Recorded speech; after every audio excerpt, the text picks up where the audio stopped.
What's up for March? Bright Saturn and a faint asteroid named Lutetia. Hello and welcome. I'm Jane Houston Jones at NASA's Jet Propulsion Laboratory in Pasadena, California. This month Saturn is at opposition, which is when the Sun is on one side of the Earth and Saturn is directly on the opposite side. Saturn is brightest at opposition, and it's also as close to Earth as it ever gets in its orbit. You can view Saturn all night long now. It rises in the east at sunset and sets in the west at dawn.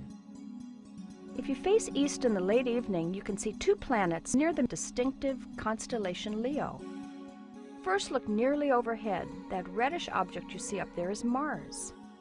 Closer to the horizon, the bright golden-hued object is Saturn. Saturn is well placed for viewing from now through July. This year, Saturn's rings are slightly inclined. They were tilted 4 degrees in January. They'll dip to nearly edge-on in June, and then tip up to 10 degrees by year-end. The solar system was a violent place to start with.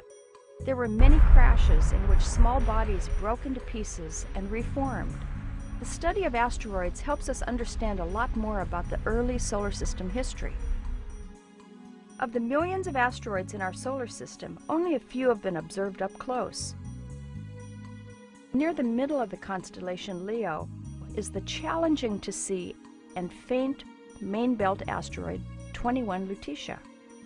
You'll need a good star chart and a medium to large telescope, plus dark skies to glimpse this small 12th magnitude asteroid.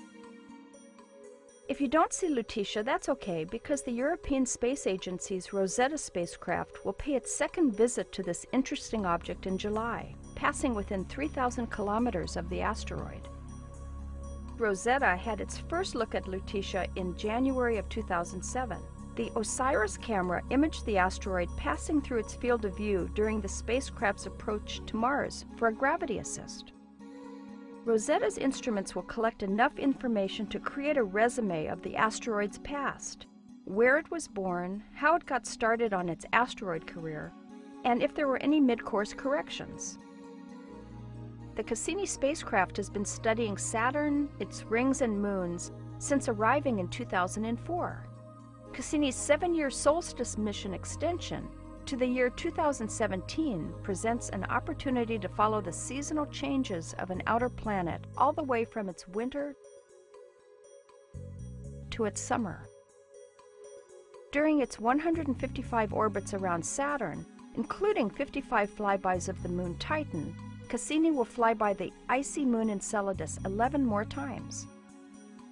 You can learn more about Cassini and other NASA missions at www.nasa.gov. The NASA contribution to ESA's Rosetta mission can be found at rosetta.jpl.nasa.gov. That's all for this month. I'm Jane Houston Jones.